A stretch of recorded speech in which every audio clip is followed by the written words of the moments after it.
When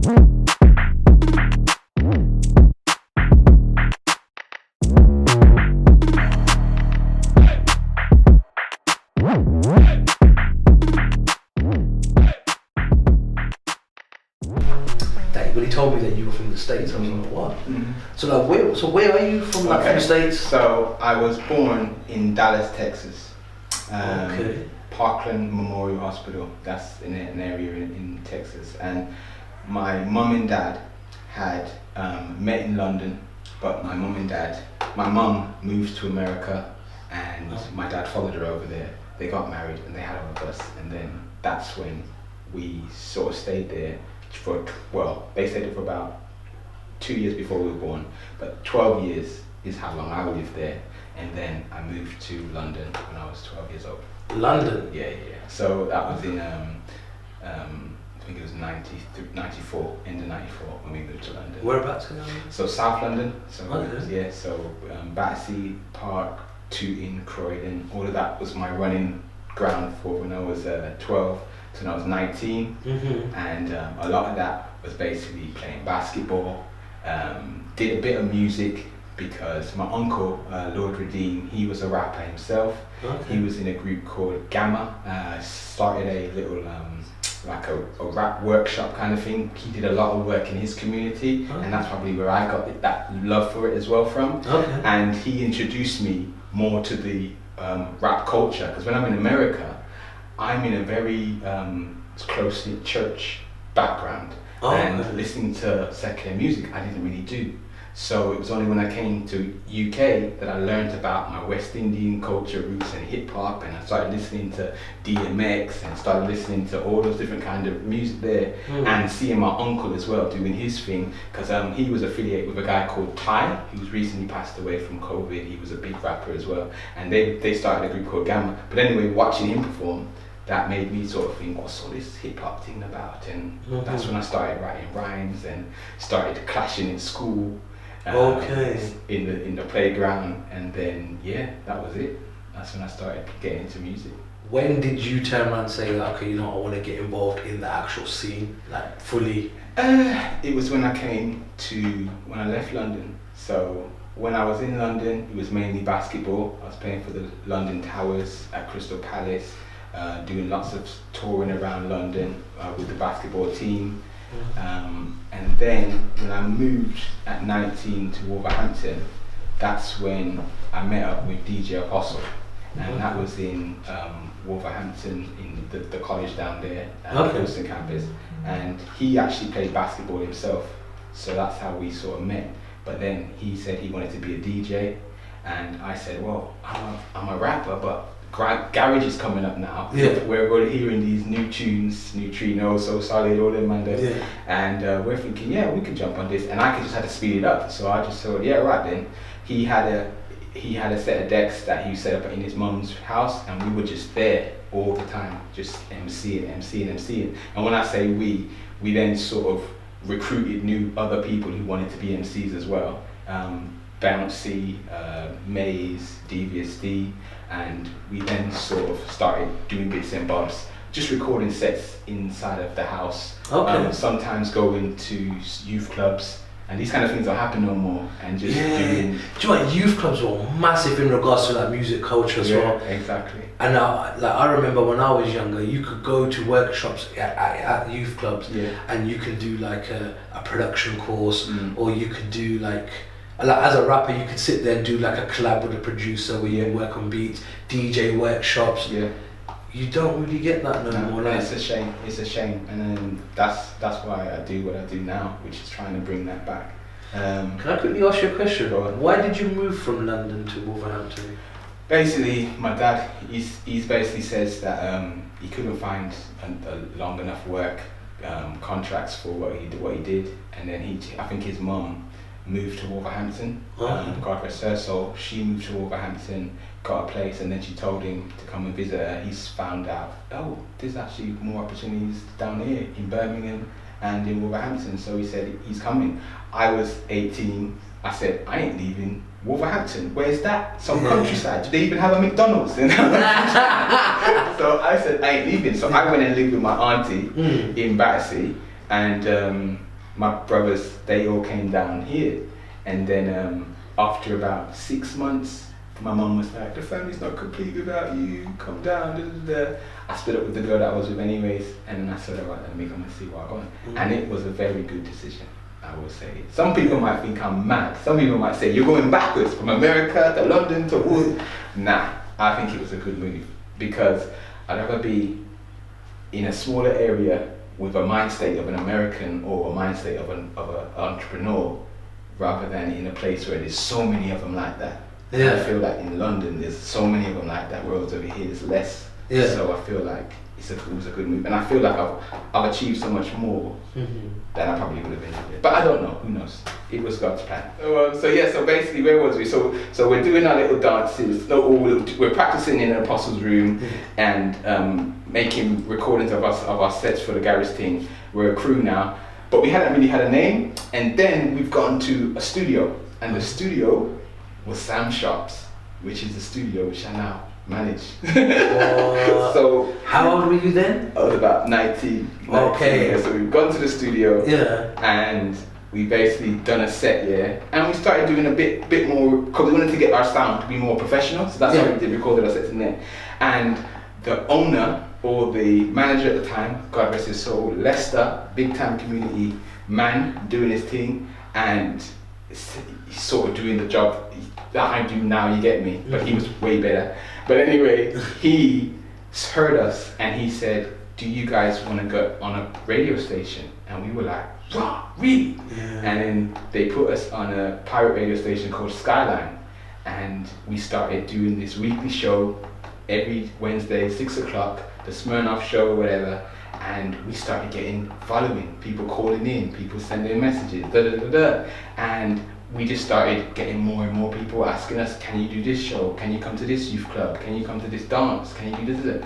And we eventually did a dance in London called Top Boy, and Big Nasty was a part of that, and that's how Apostle got to know with all of them guys, you get me? Okay. And that was probably one of our biggest shows.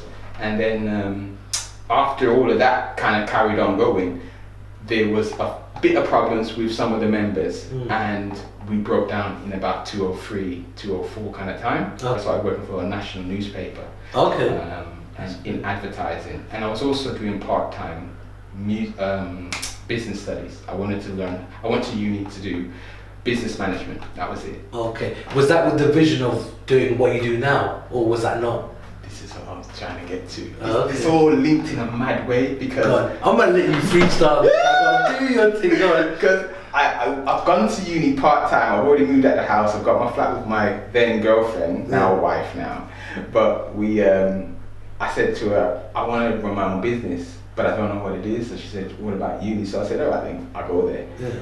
But I didn't finish the course. I dropped out, and it was like, I'm a waste man. I'm gonna go and just work full-time for the newspaper.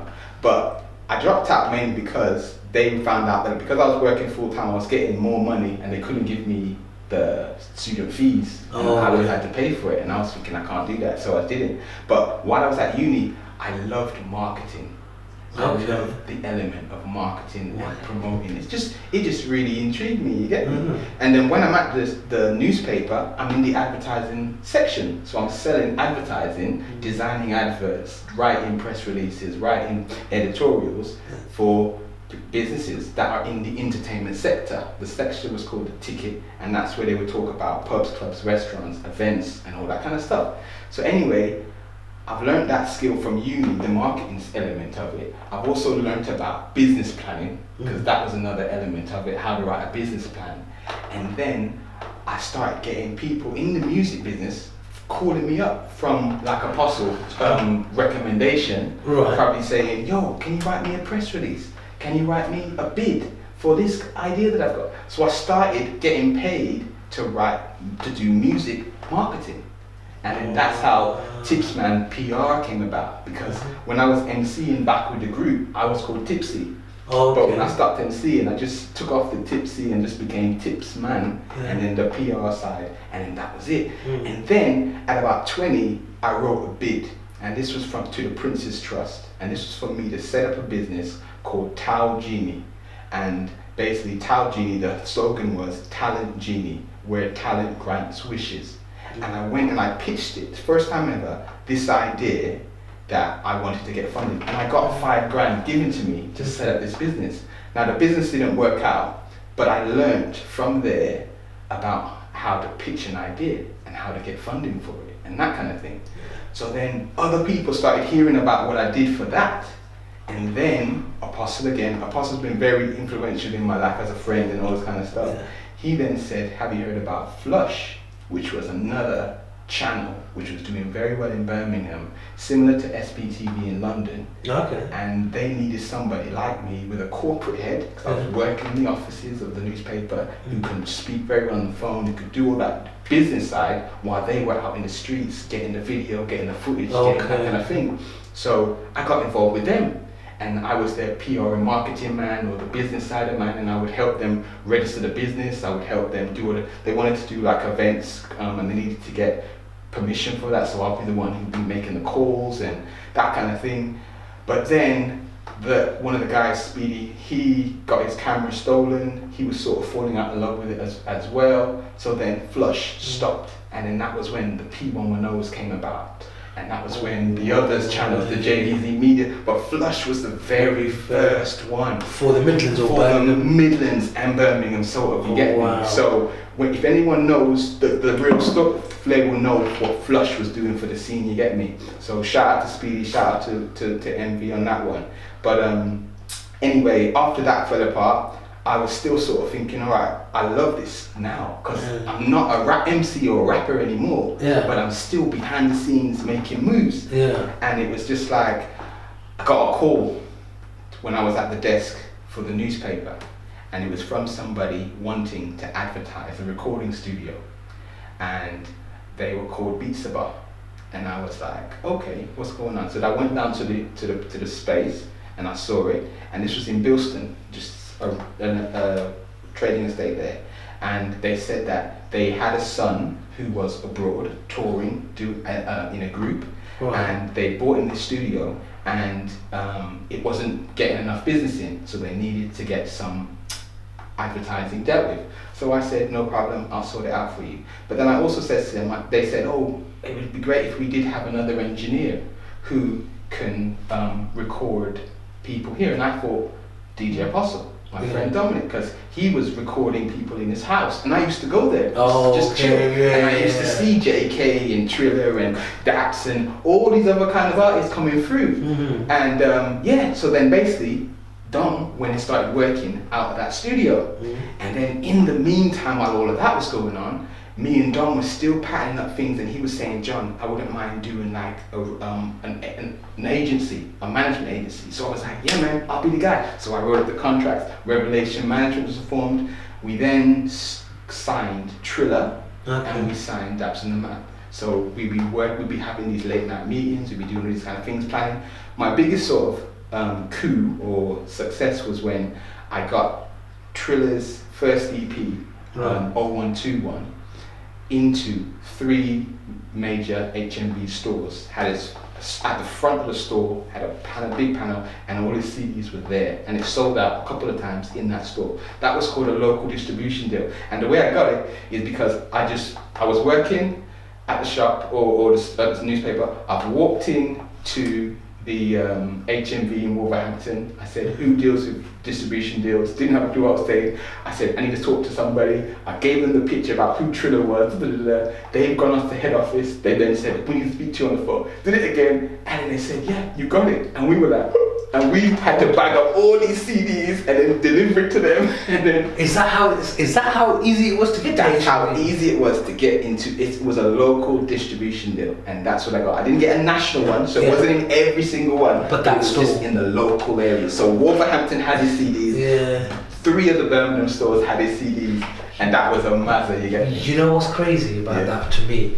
Because as like being a younger, right? If your CD was an HMV, you made it. You know what I mean? Exactly. So when you're saying to me that you walked into a store and said, I want to speak to someone about distribution, and from that, that for me is mind blowing, because me looking back them that many years ago, I didn't even think it would be that easy. I think, you'd have to be a big dog or sign to like Sony, Universal to get that. Yeah. But because Trina was doing bits anyway, he had his tune, G Star and them kind of things there. Yeah. In my head, the way I pitched it to them with all his accolades, it would have been a no-brainer for them. They would have known, come on, he's a local lad, he's doing bits, we need him in our stores. And that's how I pitched it to them. And they believed that, you get me? And it sold out in the stores anyway, so it wasn't even rubbish. So we had to keep bringing it back. But that's the kind of thing that I was on. We also got involved in, we wanted to do a film as well with Flush, and that was in 2013, I think it was. Somebody from Manchester contacted us. We see what you're doing with Flush. We see that you're getting around. Have you thought about doing a film? I said yes. They said, will you project manage it, John? Because you have that in you. You have that thing. I said, no problem. And then we basically started. But that film never come out. You can still see the trailer online now, because it was a very good trailer done by a guy called Daniel Alexander, who's a very good cameraman. He's doing loads right now. And JK is actually on the soundtrack. I don't know if he might want to pull it off now that he's so big, but he's on the soundtrack for it. We had Bugsy Malone. He acted in it as well. I was a teacher in it, and I've had to break up Bugsy Malone from beating up this kid in the film. You get me?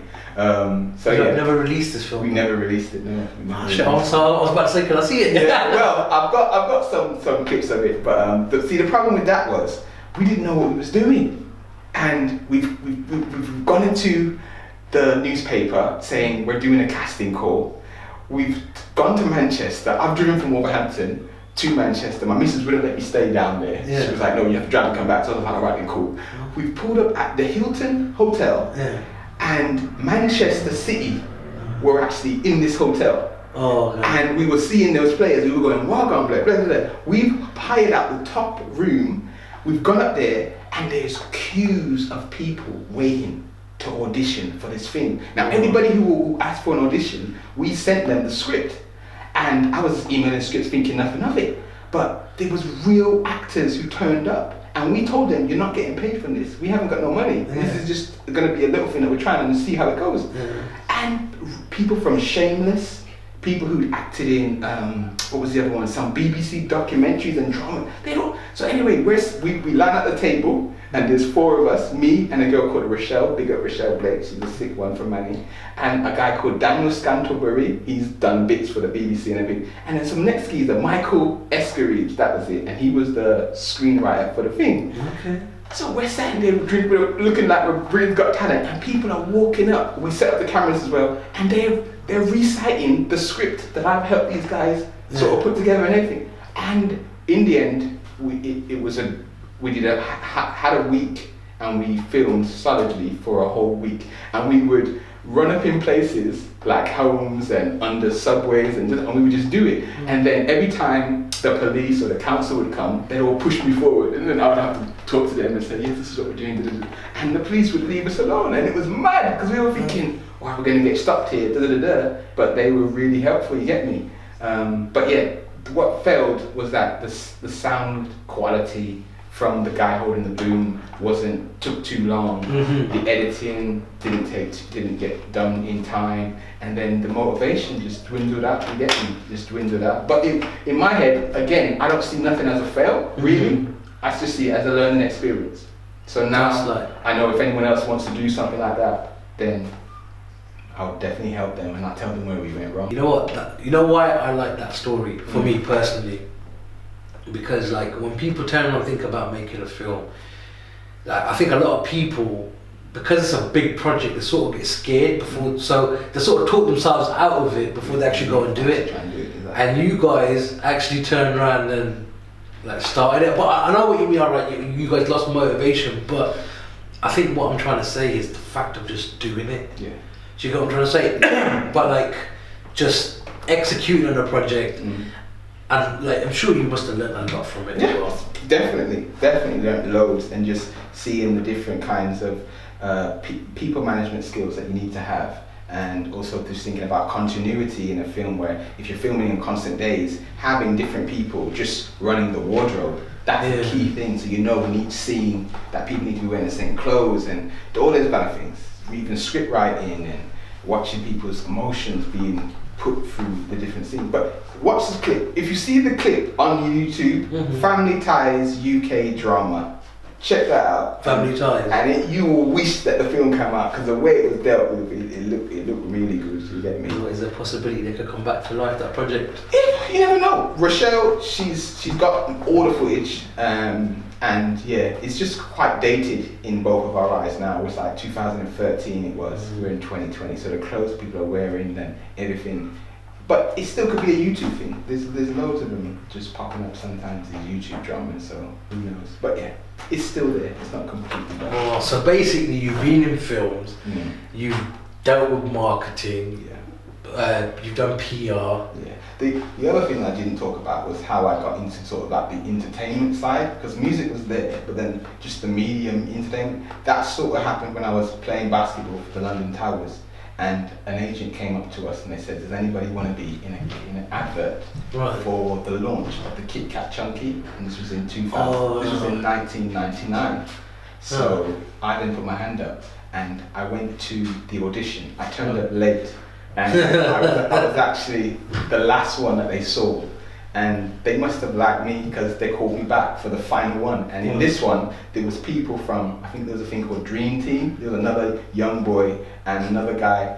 And I turned up late again. I'm not saying you're supposed to turn up late to these things, but I actually honestly got lost trying to find where they were shooting.